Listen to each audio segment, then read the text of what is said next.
Bismillahirrahmanirrahim. Assalamualaikum warahmatullahi wabarakatuh.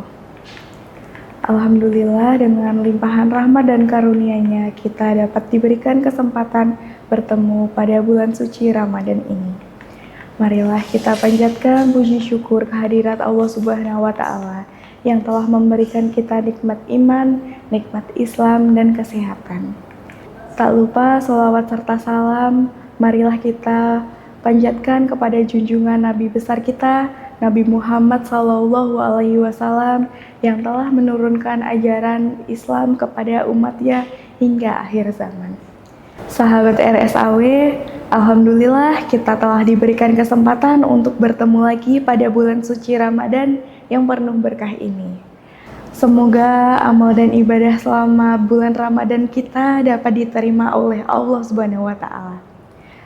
Sahabat RSAW, Alhamdulillah kita telah diberikan kesempatan untuk bertemu lagi pada bulan suci Ramadan yang penuh berkah ini.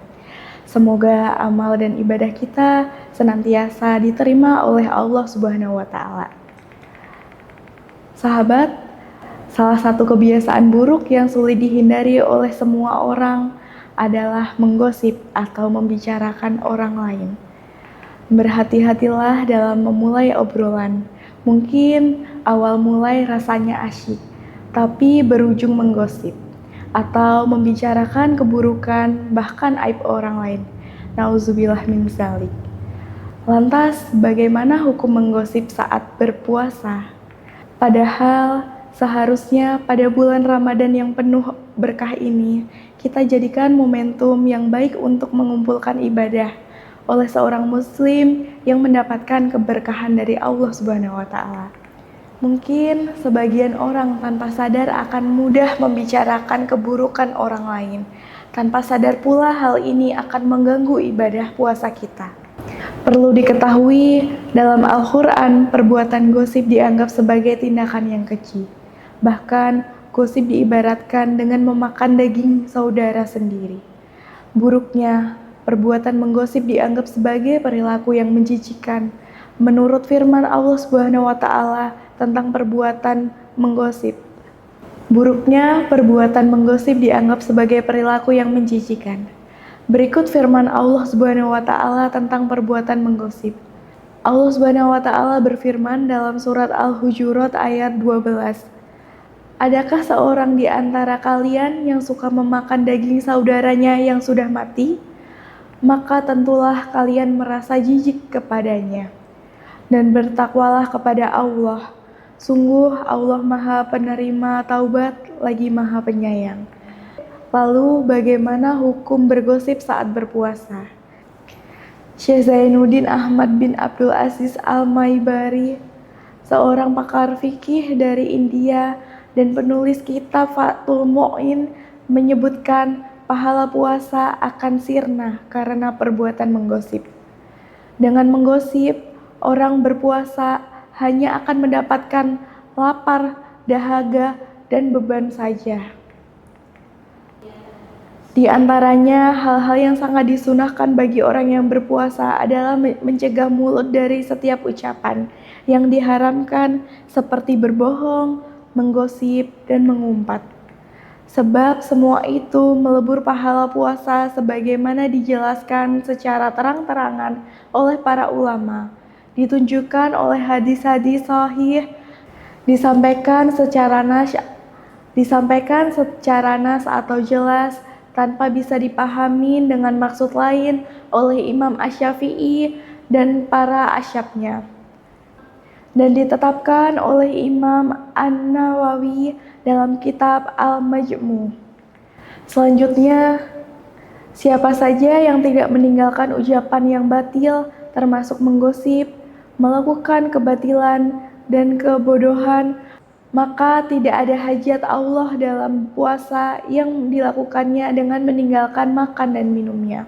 Hadis riwayat Al-Bukhari.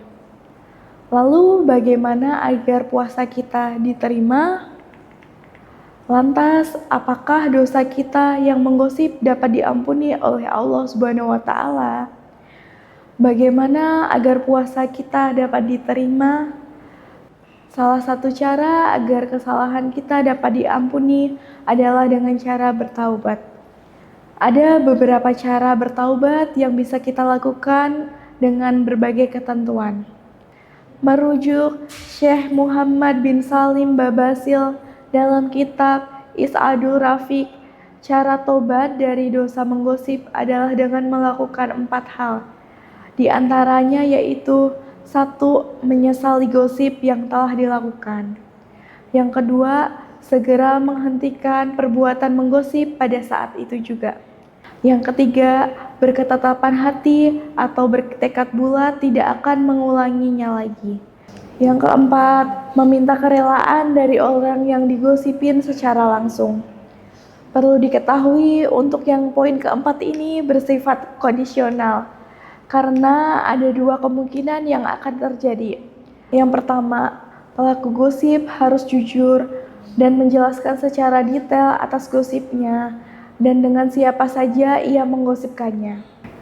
Yang kedua, apabila pengakuan gosip yang detail akan menimbulkan bahaya pada diri pelaku dan orang lain, serta memperburuk keadaan, serta fitnahan-fitnahan lainnya, maka pengakuan tersebut justru tidak boleh dilakukan.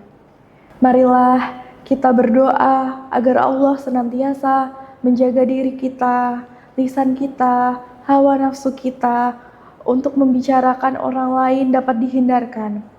Semoga kita selalu diberikan semangat dan istiqomah dalam menjalankan ibadah, terutama pada bulan suci Ramadan yang penuh berkah ini. Mungkin cukup sampai di sini yang dapat saya sampaikan. Kurang lebihnya mohon maaf jika ada kesalahan atas kata-kata yang saya sampaikan yang tidak berkenan dalam hati sahabat RSAW. Kurang lebihnya mohon maaf. Wabillahi taufiq wal hidayah. Wassalamualaikum warahmatullahi wabarakatuh.